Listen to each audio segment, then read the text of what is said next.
حضرت زکریا علیہ السلام۔ اللہ تعالیٰ نے حضرت زکریا علیہ السلام کو قوم بنی اسرائیل اور پیغمبروں میں برگزیدہ کیا تھا۔ آپ علیہ السلام اللہ تعالیٰ کے معزز اور جمیل القدر پیغمبر ہیں۔ ایک روایت میں ہے کہ حضرت زکریا علیہ السلام حضرت داؤد علیہ السلام کی اولاد میں سے تھے، اور دوسری روایات میں ارمیہ کی اولاد میں سے تھے۔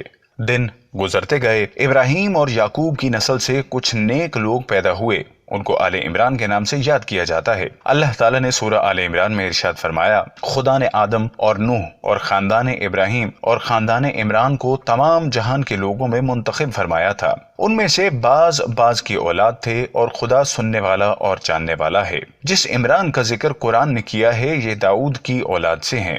زکریا کی بیوی یحییٰ کی والدہ اور مریم علیہ السلام کی والدہ حنا دونوں حقیقی بہنیں تھیں، اور زکریا علیہ السلام رشتے میں مریم علیہ السلام کے خالو تھے۔ عمران کی بیوی نے منت مانگی تھی کہ جو بچہ پیدا ہوگا اسے بیت المقدس کی خدمت کے لیے وقف کر دیں گی۔ حضرت مریم علیہ السلام کی پیدائش کے بعد جب انہیں بیت المقدس میں لایا گیا تو ان کی کفالت کی ذمہ داری اللہ نے حضرت زکریا علیہ السلام پر ڈالی۔ آپ علیہ السلام بنی اسرائیل میں معزز کاہن مانے جاتے تھے۔ حضرت زکریا علیہ السلام کی کفالت میں مریم علیہ السلام نے بہت اچھی پرورش پائی، اور وہ نیک اور عبادت گزار اور بہت زیادہ سچ بولنے والی تھیں۔ سورہ آل عمران۔ تو پروردگار نے اس کو پسندیدگی کے ساتھ قبول فرمایا اور اسے اچھی طرح پرورش کیا، اور زکریا کو ان کا متکلف بنایا۔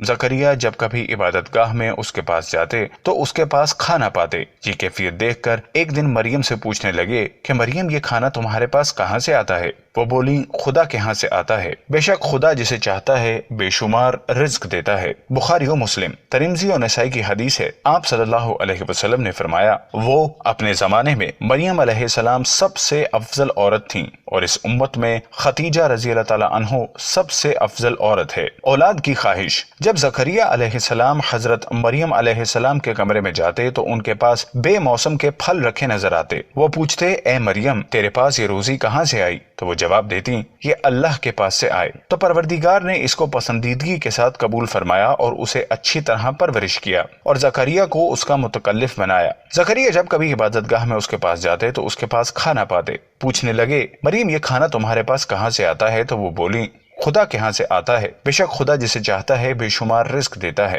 زکریا نے ان کی فضیلت دیکھی تو ان کے دل میں بھی اولاد کی خواہش پیدا ہوئی، اور اس وقت تک بے اولاد تھے۔ عمر 100 سال سے زائد تھی، بیوی 90 سال کی تھی۔ اولاد کی شدید تمنا کے باعث انہوں نے اللہ سے مدد مانگی۔ ترجمہ: یہ تمہارے پروردگار کی مہربانی کا بیان ہے جو اس نے اپنے بندے زکریا پر کی تھی، جو میری اور اولاد یعقوب کی میراث کا مالک ہو، اور اے میرے پروردگار، اس کو خوش اتوار بناؤ۔ زکریا علیہ السلام اپنے دور میں اکیلے ہی نبی تھے۔ ان کے دور میں اصحاب و رشتہ دار میں کوئی قابل آدمی نہ تھا، تو ہم نے ان کی پکار سن لی اور ان کو یحییٰ بخشے، اور ان کی بیوی کو ان کے حسن معاشرت کے قابل بنا دیا۔ یہ لوگ لپک لپک کر نیکیاں کرتے اور ہمیں امید سے پکارتے اور ہمارے آگے عاجزی کیا کرتے تھے۔ دعا کی قبولیت اور یحییٰ علیہ السلام کی خوشخبری سنائی۔ زکریا علیہ السلام یہ سن کر خوش ہوئے اور حیران بھی، کہنے لگے، پروردگار، میرے ہاں کس طرح لڑکا ہوگا، جس حال میں میری بیوی بانجھ ہے اور میں بڑھاپے کی انتہا کو پہنچ گیا ہوں؟ اللہ تعالیٰ نے جواب دیا، حکم ہوا کہ اسی طرح ہوگا۔ تمہارے پروردگار نے فرمایا ہے کہ مجھے یہ آسمان ہے کہ میں